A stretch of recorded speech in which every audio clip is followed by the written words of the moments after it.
The following is a training module on how to effectively use voicemail as a sales prospecting tool. This is a really important module because, as you may already know, you can spend a lot of time calling prospects and only reaching their voicemail. It seems like prospects rarely answer the phone these days. Now, there's a couple reasons why, and it's important to keep these in mind as they can influence your mindset and influence how you operate with this challenge. But of course, prospects can screen out your calls with technology like caller ID. That's nothing new. But one thing that you might want to think about that we can easily forget is that if you're calling at a decision maker level, let's call that a manager or above, a director or VP, they can often spend most of their day in meetings. And if you were to look at the calendar on their side, it's meeting block after meeting block after meeting block. What this means is that they are either in a conference room, they have people in their office, or they're in someone else's office most of the day.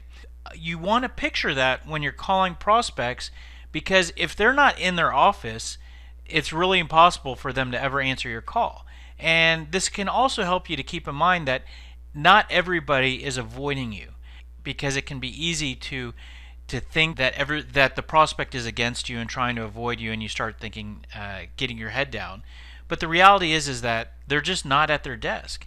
And when they are at their desk, they might have been away from their desk for a few hours due to meetings, so there's no way that they're going to be able to answer the phone when they get back to their desk. They're catching up on email and whatnot. And you know what? Their phone probably rings a lot with salespeople like us. And so a lot of prospects can't really ever answer the phone, because if they answered every time it rang, they'd be on the phone talking to salespeople all day. That's the world that your prospect lives in. And this is why you can sometimes spend 90% of your time reaching voicemail boxes for your prospects.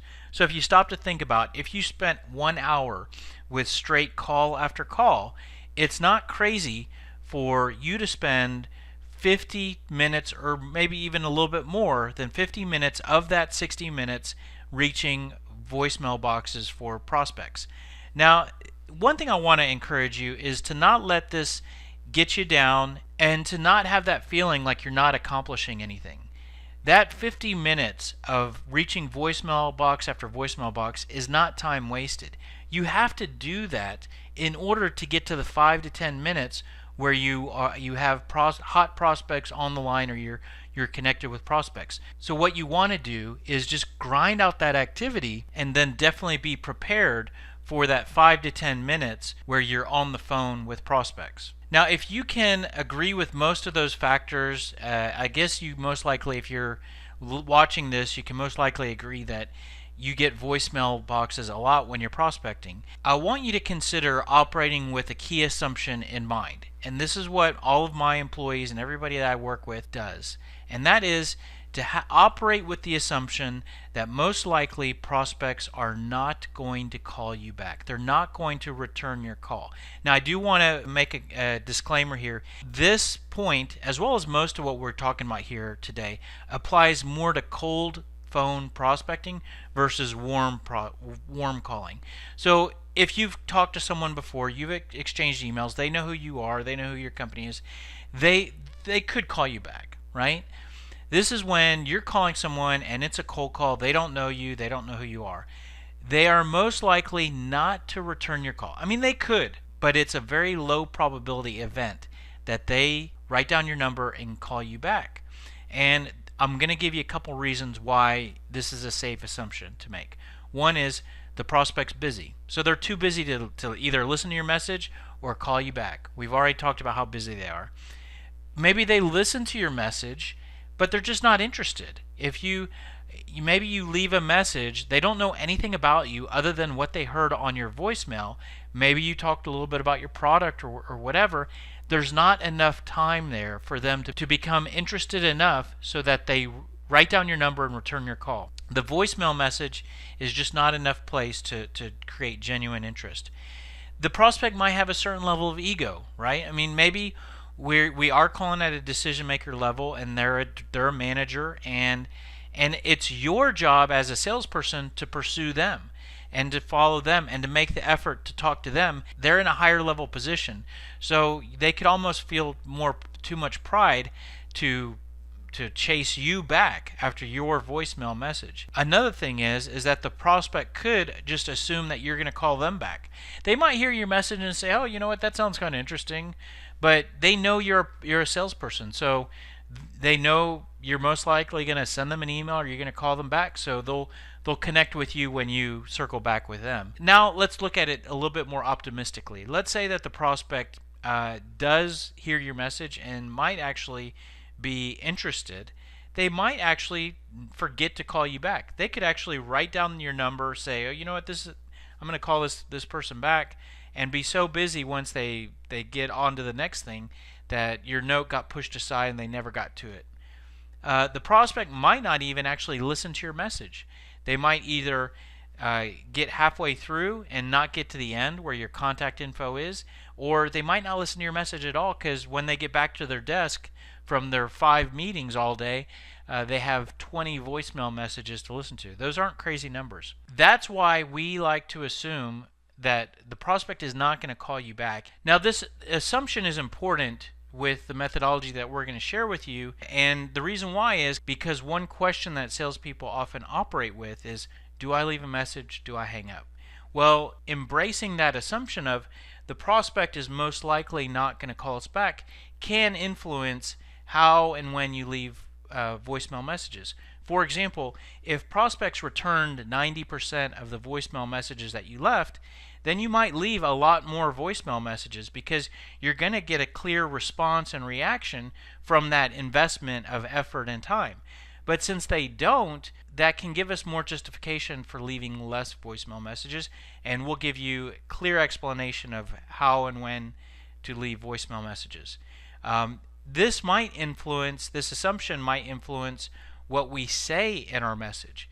If the prospect is most likely not going to call us back, then maybe we shouldn't spend that valuable time in the voicemail asking them to call us back. And we'll give you some voicemail message examples that show this. This could influence what we do after leaving a message, right? Because if we think that the prospect's going to call us back, we might not do anything after the voicemail message, right? We're going to wait for them to call us back. But since we know that they're most likely not, there's action we need to continue to take after we leave that voicemail message. This assumption can also impact your expectations after leaving a message. So this kind of gets to your mental outlook. If you think that prospects should be calling you back, let's say you do 10 hours of prospecting all week and you leave 100 voicemail messages, right? Well, when nobody calls you back, you're going to feel fairly worthless. You're going to feel like you're not doing a good job, you're not accomplishing something, and you're not saying the right stuff. That can impact your level of mental strength, and you should not let that impact you, because even if you leave 100 messages, as we know, it's most likely most of those aren't going to return our call, so it's just fine. We did our job to leave the message, and it's just okay and perfectly normal. It's not us. The world isn't out to get us when nobody returns our call. All right, so here are some do's and don'ts to keep in mind with your voicemail message. First, of course, use brevity, 20 to 30 seconds. No big revolutionary thought there. So just be careful not to go on and on in your voicemail message. You also, we talked about, we have the assumption that prospects aren't going to return our call, so let's not make a goal of the voicemail message to get them to call us back. If that's a low probability event, why don't we just try not to operate with that as our goal? If our goal is not to get the prospect to call us back, let's not ask the prospect to call us back. So there's a couple reasons why I'm telling you, let's not ask the prospect to call us back. For one, because that's not our goal of the voicemail message, but more importantly, it's actually kind of rude for you to ask the prospect to call you back. You're the salesperson, right? Think of it as you're serving them. You're helping them, and it's your job to continue to try to reach them. When you say, "Hey, I'd appreciate if you could return my call when you get a chance," you're then putting the work on them. And so think of it as trying to court someone in a personal relationship. You're trying to be the gentleman, or you're trying to be very courteous. And so you haven't earned the right to ask them to do work. So I just think it's a more polite thing and a better thing for a salesperson to not ask the prospect to call you back. So let's operate with a different goal, which is to educate the prospect on who you are and why they should talk to you when you call them back. Don't completely wing it in terms of improvising. That's just not real good. If you don't have that in front of you, you might have a lot of uhs and ums. You might talk too long. You might not say the right stuff, and you might not make the best impression. So don't completely wing it. Don't try to mention scheduling an appointment. I know some sales trainers, they have a methodology where they'll call someone and they'll leave them a message saying something along the lines of, they'll introduce themselves and they'll say, yeah, and I'm reaching out to you to schedule a 15 to 20 minute appointment where we can do this and that. Of course, that could be actually your goal of your cold calls, to schedule an appointment, but just save that for when you get them on the phone. Nobody is going to return your voicemail. We already talked about it's not likely for them to return your call. They're definitely not going to call you back and say, hey, I got your voicemail about scheduling an appointment. I wanted to share with you my calendar dates of availability. That's just not going to happen. So yes, you are communicating why you're calling, but save that for another time. And just because we say that we don't expect the prospect to call us back and our goal is not to get a call back, we still want to leave our contact info. You never know. The last thing you want is for a prospect to not either understand your contact info or to not be able to write it down easily when they're listening to your message. So you want to say your contact info slowly, so that at a pace where someone might be able to write at this as you're saying it, and then you want to repeat it again so that they don't have to rewind the message. A best practice that we always preach is to send an email after every voicemail message that you leave. Now, I know I get a lot of voicemails and I do not get a follow-up email. I personally think it's a great way to reinforce your message. Who knows, maybe they don't listen to your voicemail. There's a lot of reasons that this is good. Another reason is that it's easier for the prospect to extract your contact info and save your info in an email versus hearing it verbally on a voicemail recording. A voicemail recording, they have to write it down. What are they going to write it on a pad of paper? Your email goes into their email box where they can easily store that and save it for another day. Use some sort of logic for when to leave a voicemail and when not to. Use some sort of structure, the process.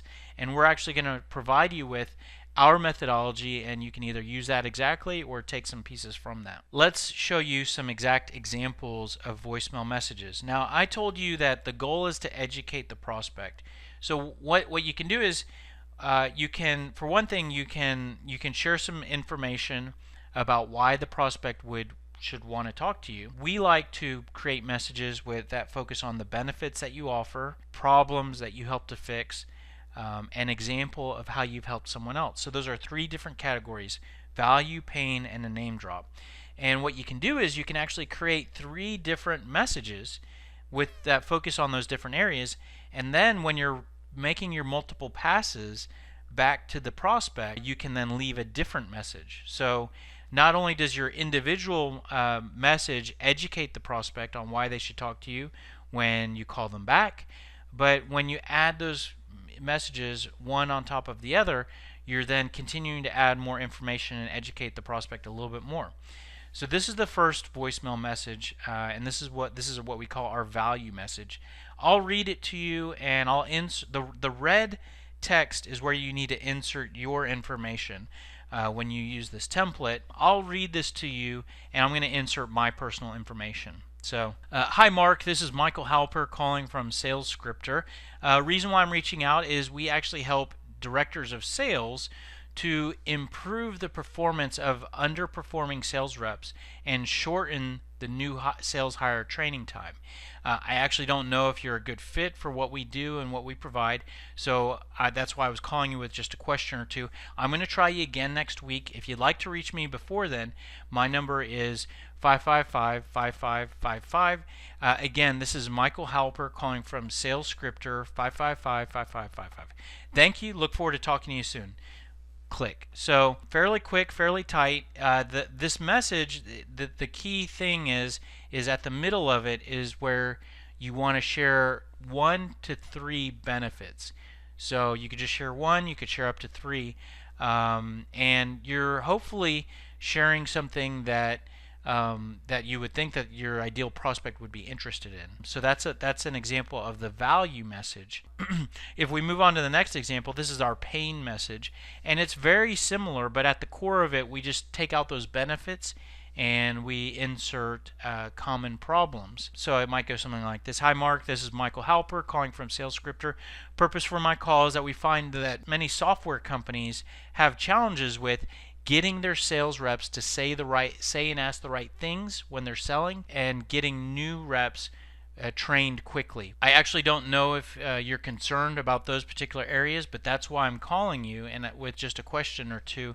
I'll try you again next week if you'd like to reach me, blah blah blah, and the end is the same, so we'll just stop it there. But what you're doing here is, and the logic is that if those are problems that you fix, then the best thing to do in a voicemail message is mention the problems that you fix. But that is an example of a pain message. Our third message template structure is name drop, and this is where we can say something like, hi Mary, this is Michael Halper calling again from SalesScripter. Again, the reason why I'm reaching out to you is we actually worked with Tiger Tech, and they're fairly similar to you guys, and we help them to improve their new sales hire onboarding process, and that actually led to a reduction of sales staff turnover by 40%. So I actually don't know if we can help you in that same exact way, so that's why I was calling you with a question or two. I'm going to try you again next week. If you'd like to reach me in the meantime, blah blah blah. So again, 3 different voicemail messages there. I haven't mentioned the product that I sell. I'm talking about problems, and I'm talking about benefits, and I'm educating the prospect. Now, I mentioned to you that all of your voicemail messages should follow up with a email, and so here is an example of one email. This is a value email template, and so in the subject line, what you could either put following up on my voicemail and then put like your company name, or you could put one of your value points. So if you help to improve underperforming, let's say one of my benefits is helping to improve helping to get underperforming reps to be performing, I could put that as my subject line. So that might grab attention. The body of the email, it actually looks just exactly similar. It's aligned with that particular voicemail message. It just starts out with, as I mentioned to you in a voicemail message I just left you, I'm with blah blah blah, and we help to blah blah blah. And then you can list out your key benefits. You might be able to, in your email template, you might be able to put more benefits than you mentioned in your voicemail script, because you have more attention to cater to. But that is an example of the value follow-up email, and then there's a similar email template for your pain voicemail message, and then a different email template for your name drop follow-up. So if you follow this logic, you have 3 different voicemail messages and 3 different voicemail follow-up email templates. And so once you have those created, you can send them real quickly when you are prospecting. A question that salespeople often ask is, do I leave a message or do I hang up? So I want to give you 3 things to think about here. One is leaving messages is time consuming. It just takes time. If you spend an hour making calls and on every voicemail message you leave a voicemail message, you're going to be able to make less calls in that hour than you could if you hung up. No doubt about it. So that's something to factor in. A bigger thing to think about is that when you leave voicemail messages, it limits your ability to call back. For example, if I call you this morning and leave you a message, I can't really call you again in the afternoon of the same day. If you answer my call and know I'm calling you back again, I might look a little too aggressive or too stalkerish, right? I need to pause. I need to pause for maybe a day, maybe a couple days, maybe a week. That's up to you or your personal style. But if I call you this morning and I hang up, I can call you again this afternoon, and as far as I'm concerned, I'm not being too aggressive because I'm operating with the mindset that you don't know I called. Even knowing you might have saw my caller ID and you know I'm calling you twice in the same day, I haven't left you that message, so I don't know that you did that. I assumed you were in meetings all day, and now I'm trying you again. So you can call back a lot more frequently without leaving a message. But you shouldn't look at those 2 points and say, well, I'm never leaving a voicemail message, because the voicemail box is one channel for you to communicate with to your prospect. It's not a great one, but it is one. So let's use it. Use it in some way or another. And now we're going to show you exactly how and when to leave voicemail messages, and this is what we call our call cadence. So this is a structure for how to organize how many times to call and when to leave voicemail messages. So it starts with round one, and we start with our first cold call to a prospect, and then did they answer? Yes. Okay, then we go through our script, our call script. So we know what to do there. But if they don't answer, we get their voicemail box. What do? Well, on the first call attempt, let's not leave a voicemail message. And what we're going to do is we're going to actually send them our pre-call email first. This isn't the email template that I showed you. This is actually one that's different. It could look very similar, but it either mentions something about our benefits or our problems that we fix. And so we're going to send that to our prospect. So that's our pre-call email template. After that, we're going to pause for 1 day. So that's what we call round one. Now, some people like to start with an email instead of a call. So if that's you, you can just start at the last part of this round, which is starting with that pre-call email. You skip that first call, but that's round one. So you send the pre-call email. 1 day expires, then we proceed into round two. We call back again, and after when we're calling back, did they answer? Yes. Okay. Then we go through the call script. But if they don't answer, we get their voicemail box. Now we're going to leave them voicemail message number one. So maybe we leave our pain message or our value message. And of course, since we're leaving a message, we need to follow up with our email template, our voicemail follow-up email template. Now we're going to pause for 7 days. Now look at what we just did here. We called them twice, we sent them 2 emails, and we left them 1 voicemail message. Actually, but we don't know if they know that we called them if we didn't get a hold of them. But we did make 2 attempts. So for looking at our effort, we in a very short period of time, we really kind of did a good circling of this prospect, and we still haven't gotten a hold of them. So now we're going to pause for 7 days. That 7 days expires, and now we get to the beginning of round 3. So we're going to call back again.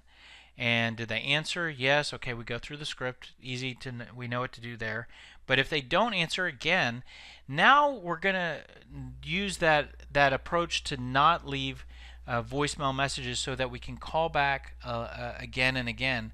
And we want to try to not leave voicemail messages 5 to 10 attempts. And after we get to either 5 to 10 attempts or 1 to 2 weeks, then we're going to leave voicemail message number 2. So it's kind of a feel thing.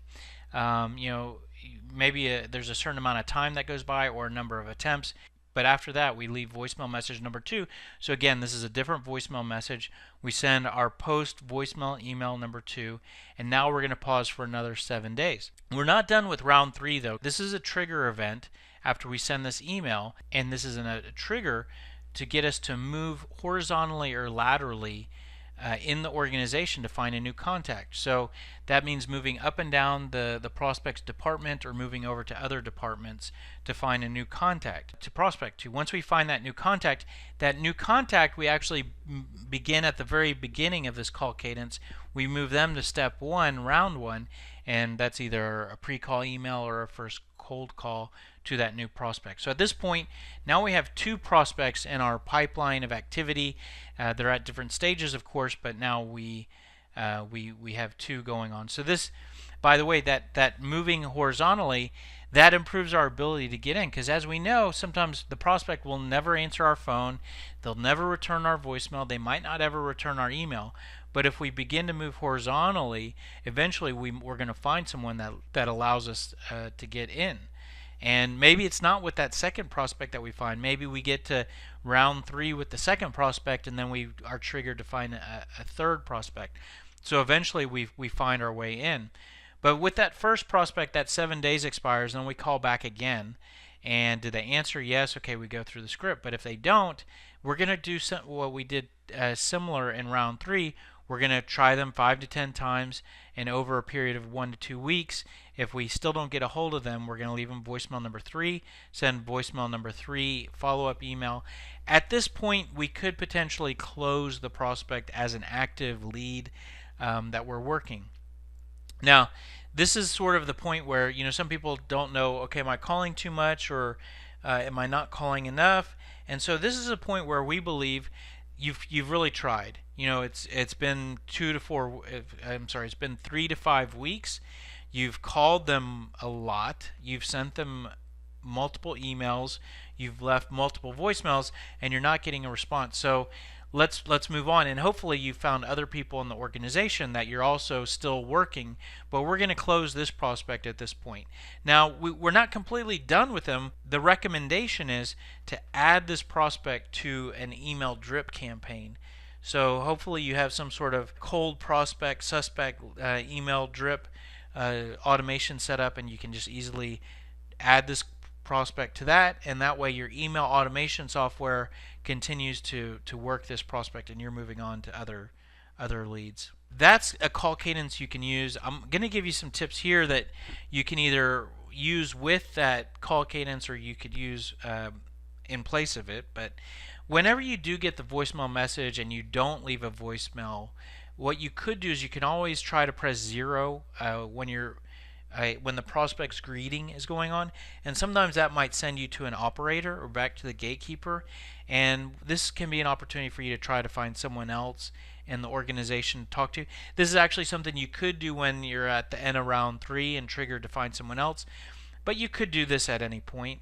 The problem with doing this on every time you get a voicemail is if you have a long list of leads, sometimes you need to move on to the next account or the next lead on your list, and having that scheduled trigger event in round 3 of the call cadence, it's the reminder to find someone else, but it allows you to kind of move on to your next lead. So do this as much as you need to. But you could go back to the gatekeeper and say something like, hey, I'm trying to connect with Mary Phillips, but can't seem to get a hold of her. Do you know who in her organization I should connect with? And you might at this point might want to say something about the problems you help to fix or the benefits you offer. Is there somebody else over there that has the same title as her? Is there anybody else? Is there somebody that reports to her that I should reach out to? Do you mind if I ask who she reports to? So you might be able to get some organizational information that way. You could also try to connect with an executive assistant to gather information, get additional contacts when you're getting the prospect's voicemail box. That's pretty much the training on how to use voicemail as a prospecting tool. Just keep in mind you can get the voicemail boxes 90% of the time that you're phone prospecting. That's normal. Just have a game plan for how to use voicemail so that you're getting the most out of that communication channel, and then also definitely just be prepared for that other 10% when you do get the live prospect on the other line. The other thing, and I didn't mention this in the presentation, but one thing that I teach people is try to take a small step with each call that you make or each voicemail message that you reach. And so let me give you an example. Yes, you might spend 50 minutes out of an hour just getting voicemail boxes, but let's say that you call and you get a gatekeeper and you don't know the title of somebody, but you say, I'm trying to reach the director of HR, and they say, okay, hang on one moment, and they put you into a voicemail box. And then you can listen to the greeting and you get their name. And then you add their name to your CRM, and then when you call back, you can ask for, I need to connect with this person, and you can say their name instead of their title. That's an example of taking a small step with every call. And so the small step might be getting someone's name, it might be finding someone new to call, it might be leaving a message. So in that 90% of time where you're getting voicemail boxes, just try to take a small step forward, and it's those small steps that add up to you filling up your pipeline and getting really good activity going on. So use the voicemail box as a communication channel to educate your prospects, to let them know who you are and why they should talk to you when you get a hold of them. Focus your messages on value, pain, client examples. Follow up every voicemail with an email, and also try to use some sort of call cadence that uses a mix of messages with voicemail messages with no messages, follow-up emails, repeated calls, and with some sort of structure there, you can improve your ability to connect. You might see that call cadence and say, well, that's kind of cool, I like that, but then, to use that, you kind of need a few different voicemail scripts, at least to use that to its fullest design. You need a couple different voicemail scripts. You need some voicemail follow-up emails. You need a pre-call email template. It would help if you had a cold call script, if someone actually answers your call. So that's a lot of stuff for you to create, right? And that might be discouraging to really implement that. Well, Sales Scripter can actually help you to create all of that, and it makes it really easy. What the software does is it actually will interview you and help you to input what you sell. How does it help from a benefit standpoint?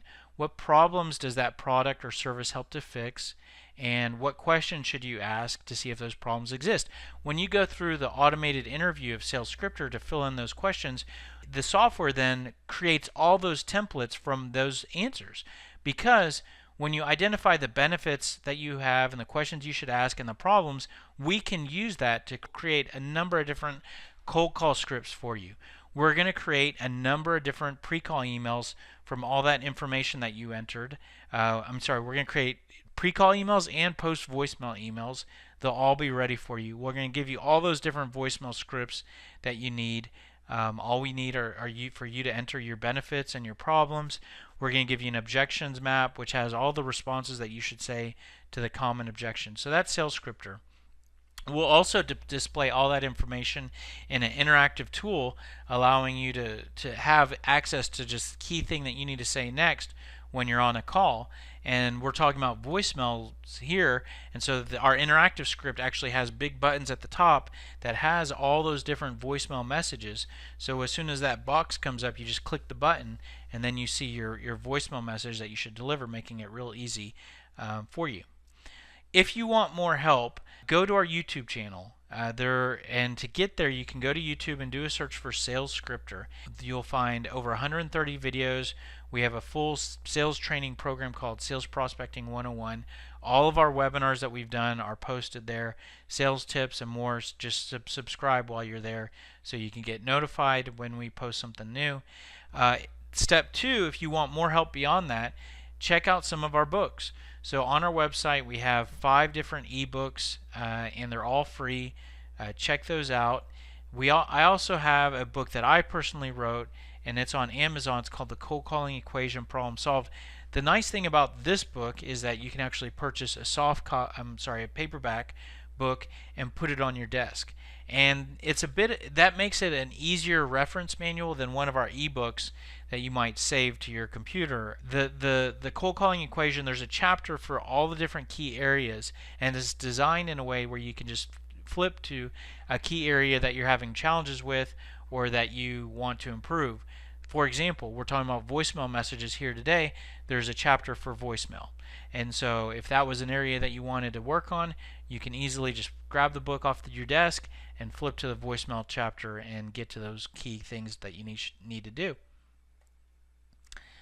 If you like all of that, then you might want to check out Sales Scripter, the tool. And so there's a 30-day free trial. You go to salesscripter.com to get set up.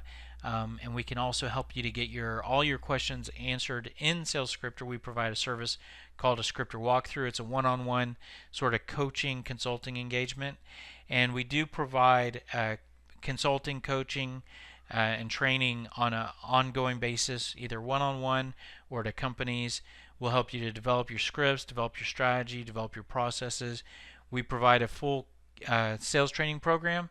You can view most of this on YouTube for free, but when we deliver it to companies, we can customize our training program for our customers' particular environment, because we can customize all of the benefits and the problems and the questions that should be asked to their particular situation by pulling all the information out of SalesScripter.